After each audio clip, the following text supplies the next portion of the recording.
The ultimate goal that these people have in mind is the goal to create a one world government run by the banking industry, run by the bank.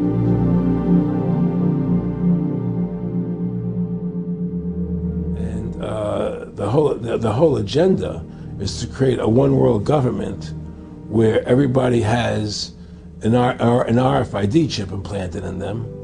All money is to be in those chips, right? There'll be no more cash. And this is giving me straight from Rockefeller himself. This is what they want to accomplish. And all money will be in your chips.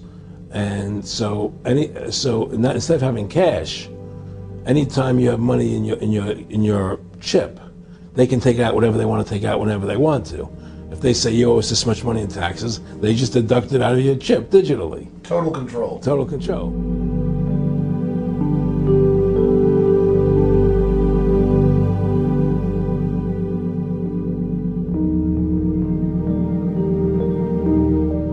And if you're like me or you, and you're protesting what they're doing, they can just turn off your chip.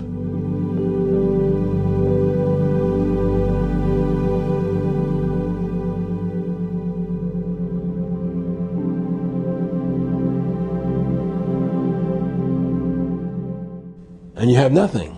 You can't buy food.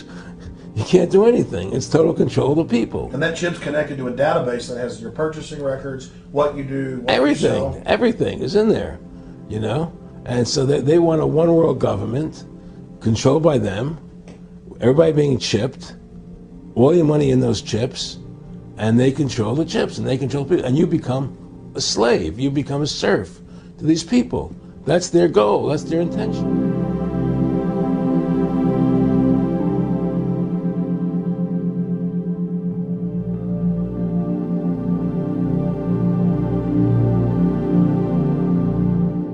That's their goal. That's their intentions. Eric, can you be specific about when you met Rockefeller, how it happened in these discussions? I met Rockefeller through a female attorney I knew who called me up one day and said, one of the Rockefellers would like to meet you. I had made a video called Mad as Hell, and he'd seen the video and wanted to meet me and knew I was running for governor of Nevada. So sure, I'd love to meet him. And I met him and I liked him, and he was a very, very smart man. And we used to talk and share ideas and thoughts. And he's the one who told me 11 months before 9/11 ever happened that there was going to be an event. Never told me what the event was going to be, but there was going to be an event. And out of that event, we were going to invade Afghanistan to run pipelines from the Caspian Sea. We were going to invade Iraq, you know, to take over the oil fields, establish a base in the Middle East, and make it all part of the New World Order. And we go after Chavez in Venezuela. And sure enough, later 9/11 happened, and I remember he was telling me how how you're gonna see soldiers looking in caves for people in Afghanistan and Pakistan and all these places, and there's gonna be this war on terror, of which there's no real enemy. And the whole thing is a giant hoax, you know, but it's a way for the government to take over the American people. He told you it was going to be a hoax. Oh, yeah.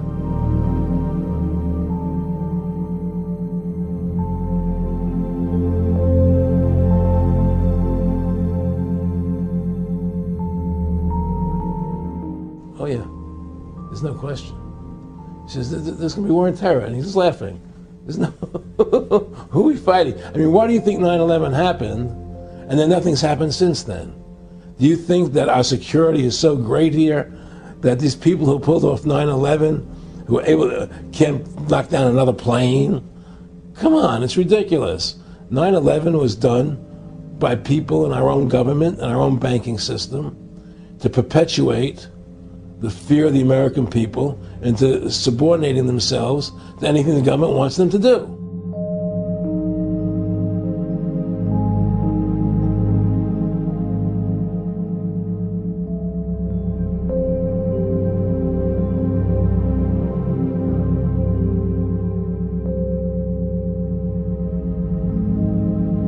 That's what it's about, and to create this war, this endless war on terror, and that's why and that was the first lie.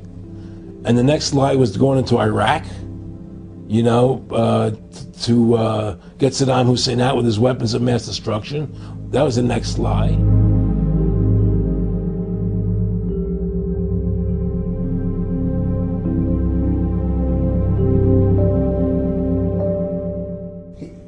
Now, specifically, this was a little over 6 years ago. This was 11 months before 9/11. Yeah. And Nick Rockefeller, who's a lawyer, he's become your friend over the previous years, and he's saying to you that there's going to be this big event, and then out of that we're going to have a war on terror, and it's just going to go on and on. Right, an endless war on terror without any real enemy. That you can never, so you can never define a winner. And did he say that it's going to be perfect because you can't define an enemy? It just goes on and Yeah, on? because you can't define a winner. There's no one to beat, so it goes on and on forever. And they can do whatever they want. They scare the hell out of the American public. Look, this whole war on terror is a fraud.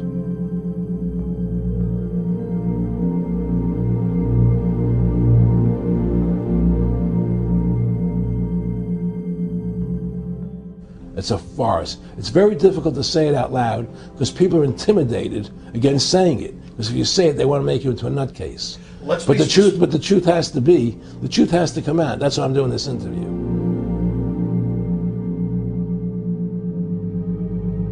The fact of the matter happens to be that the whole war on terror is a fraud. It's a farce. Yeah, there's a war going on in Iraq because we invaded Iraq and people over there fighting, you know. But the war on terror, it's a joke, you know. And until we discover what really happened on 9/11 and who was responsible for 9/11, because that's where the war on terror emanates from.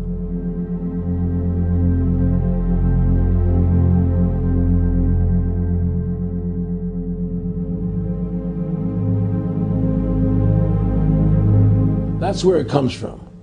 It was 9/11 that allowed this war on terror to begin. And until we get to the bottom root of 9/11, the truth of 9/11, we'll never know about the war on terror.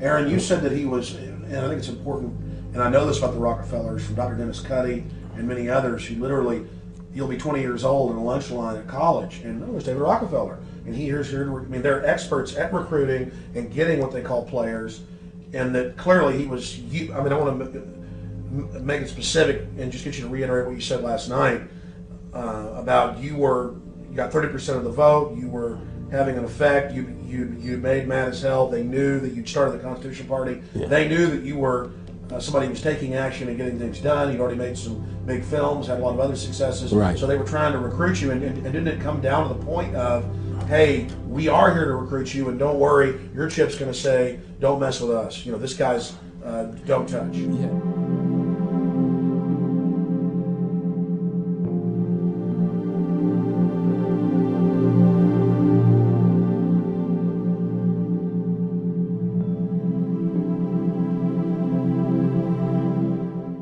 Yes, that did happen. I was definitely being recruited, but it's more subtle than that. Well, in your words, just go through the process, and then what he said. Well, what it is remember we were friends, and we used to go to my house a lot. We'd have dinner, we'd talk, and he'd tell me about business investments that he'd get involved in, you know, or they would help me with this business investment or that business investment.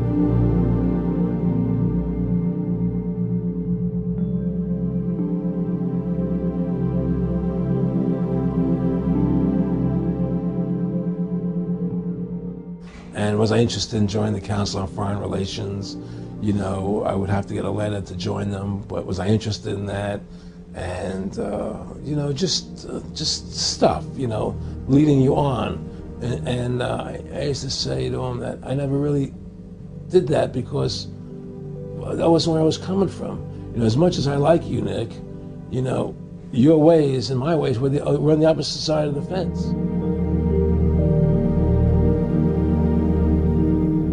You know, I don't believe in enslaving people, you know, and he would come back with, oh, I do? Or? Well, it would be more like, you know... It's better for them. Well, it's more like, you know, how do I put it? It was like, What do you care about them? What do you care about those people? What difference does it make to you? Take care of your own life. Do the best you can for you and your family. What do the rest of the people mean to you? They don't mean anything to you.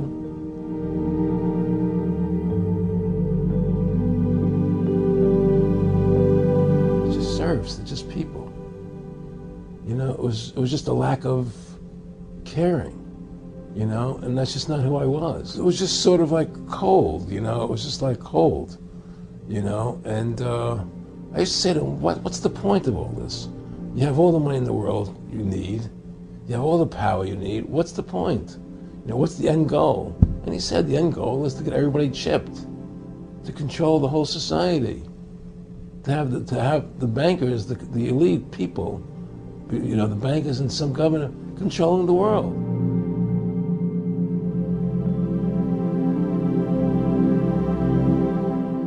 And I said, do all the people in the Council on Foreign Relations believe this way you do? He said, no.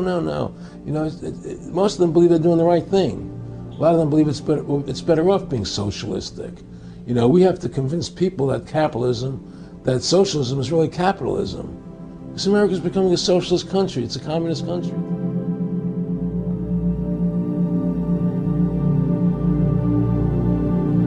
Well, one of the things they told me was that he was at the house one night, and we were talking, and he started laughing. He said, Aaron, what do you think women's liberation was about?